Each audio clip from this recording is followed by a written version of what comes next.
Many of us were trying to warn the American people that Donald Trump was a fascist before the election, but now that he has won, many of those fears are becoming a bit more real.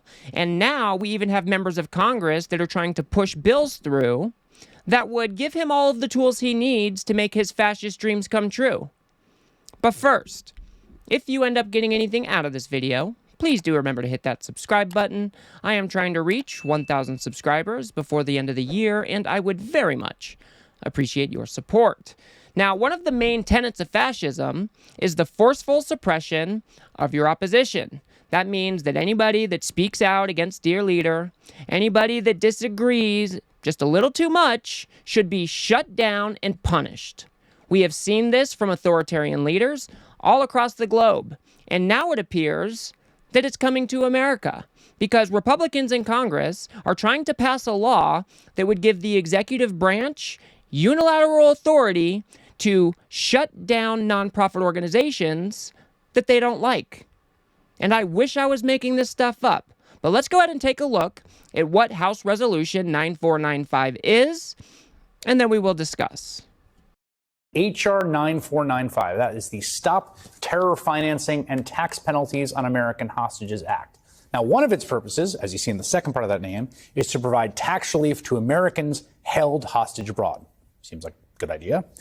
But it would also give the U.S. Treasury unilateral authority to strip tax-exempt status from nonprofits, which would essentially kill them off, that were deemed terrorist-supporting organizations by the administration or, in just a few short months, the Trump administration, which will be running the Treasury Department.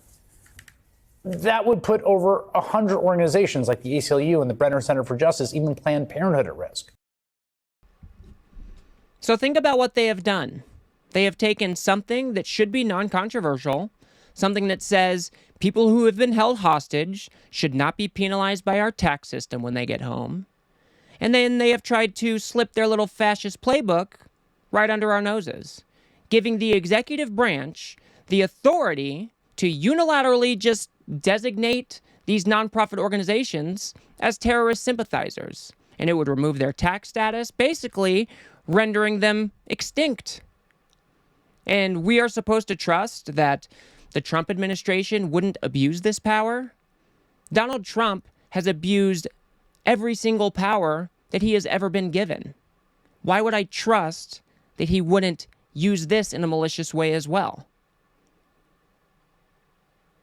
It is quite alarming that this is where we're at with the Republican Party, with Donald Trump at the helm. And these are the types of things that they're trying to push through Congress right now. Luckily, we have House Democrats that are trying to fight back. Let's listen to Jim McGovern, basically calling Republicans out for trying to pass this dishonest power grab. Mr. Speaker, I think we can all agree that families who are held hostage shouldn't be responsible for paying IRS fines or penalties. I mean, I think that's a no-brainer. I think, in fact, I know that it has already passed the Senate. We could take up that bill and pass it today, send it right to the President's desk. Or we could pass a House bill that's been introduced, which would do the same thing, ensure that hostage victims don't get charged IRS fines. If my friends had brought either of those bills up, they could be sent to the President's desk and signed very, very quickly, as I said. But that's not what we're doing, and that's not what we're voting on. Because this bill, the one they're bringing up, has been hijacked and turned into a vehicle to give the incoming administration the ability to revoke the nonprofit status of any advocacy group they want, simply by labeling them as terrorist sympathizers. So that means the President will acquire the power to just unilaterally accuse an American group of terrorism and then shut them down. Now, I have to tell you, I just came back from a CODEL in El Salvador. That's how they do things down there. The government doesn't like you, boom, you're a terrorist. But I'm sure the party that talks so much about weaponizing the government, that talks so much about reining in the federal government, that they've put some guardrails in here, right? Wrong. There are no guardrails. No guardrails for an administration that says it will go after the enemy within. just a bill that gives them the power to do it on day one. This is nuts. This is nuts. In case you missed what he said there, the Senate and the House tried to, or did pass, these standalone bills that would give those protections for people held hostage not being penalized by our tax system. They passed those bills on their own. So it's more than reasonable to think that they could just move that one right along and get President Biden to sign it.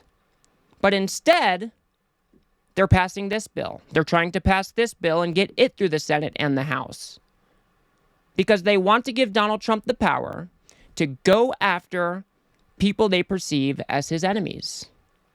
This is the type of power they want to give Donald Trump. And I don't care if you're a Democrat, Republican, Independent, or what. This should be terrifying to each and every one of us. We do not want a president that can just go after people that disagree with him. Just think about the different ways that Trump could abuse this.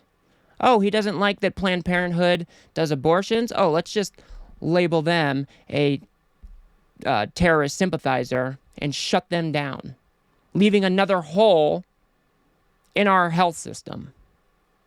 I mean, I have no reason to believe that Donald Trump wouldn't do something like that. He's already abused all the power that we've given him before. It doesn't seem to stop him.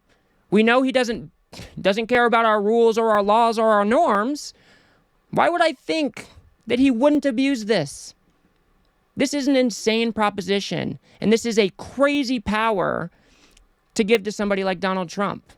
And if you are a Republican that think this is a good law, just think about whether or not you would want Biden or Kamala Harris to have this type of power. My guess would be that's a big no. And coming from the party that says it's the free speech party, this bill is completely antithetical to that. And Jamie Raskin does a really good job of pointing out just how unconstitutional and dangerous this law actually is.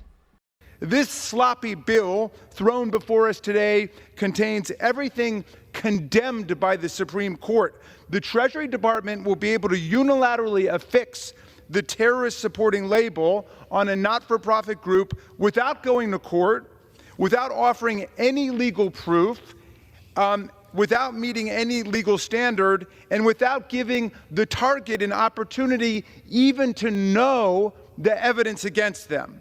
Although the Treasury Secretary must notify the group that it will be designated a terrorist supporting organization in 90 days, unless the Secretary is satisfied with the group's answer, it remains completely up to the Secretary to make a, quote, final agency determination without meeting any standard of proof. Once this scarlet letter and the infamy of being designated a terrorist supporting group are firmly affixed on the organization, the stigmatized then can finally go to a judge, but incredibly, the legal burden is explicitly put on them to prove they are not a terror supporting group, completely reversing the burden of due process which properly belongs to the government. A sixth grader would know this is unconstitutional. Yeah, this is insane. So Donald Trump has appointed all of these people that are unqualified, possibly incompetent, not because he thinks they're going to be good at the job. It's because they are loyal.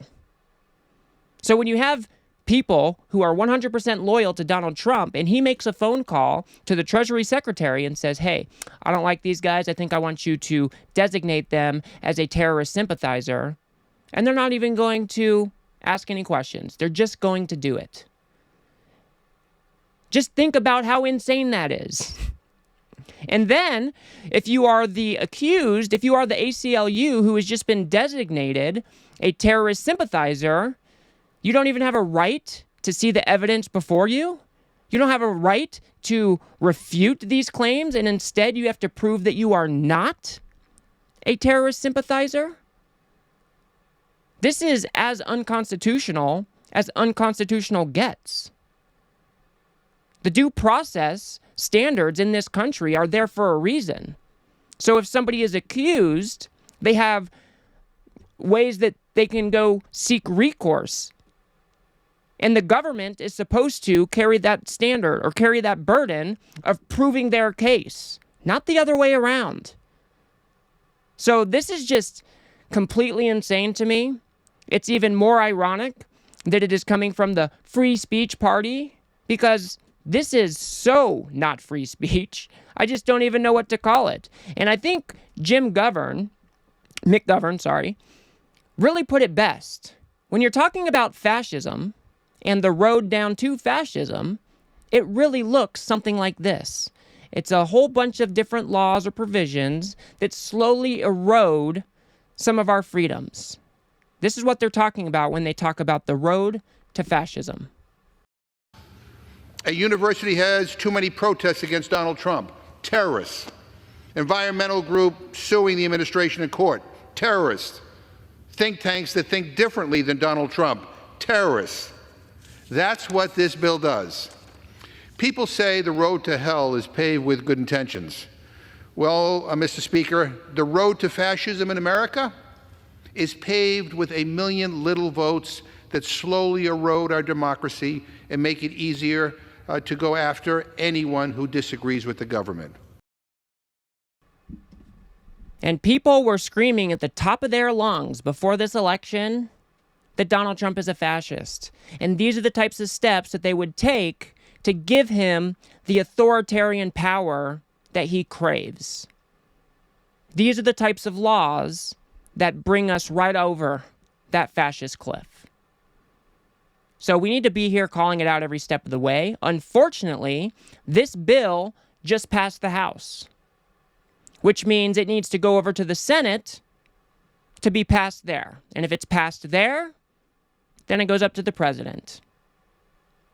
So what we need to do is make sure you are calling your senator, calling your House rep, making sure they know that you do not stand for stuff like this or laws like this being passed in the United States of America. Here is the number to the switchboard on Capitol Hill. You should be able to reach your senator and tell them this type of law is unacceptable. This is anti-free speech. This is un-American. And it is fascist. We do not want to see Donald Trump be given this type of power. He has already abused all of the power that he's ever been given. Why wouldn't he abuse this as well? It is a terrifying prospect to think that he has appointed all of these loyalists across the government, and then bills like this get passed. He's just consolidating more and more and more power. And I don't care if you're a conservative or a liberal, we should not be standing for this type of bullshit in the United States of America. I'll leave it there for now. If you guys got anything out of this video, please remember to smash that like button and subscribe. Maybe share with a friend or two. I'd very much appreciate that. Like I said, I am trying to make it to 1,000 subscribers before the end of the year, and I'm like this close, and I would very much appreciate your support. If you want to see the devastating impacts that could be mass deportations, go ahead and watch that video on the screen now.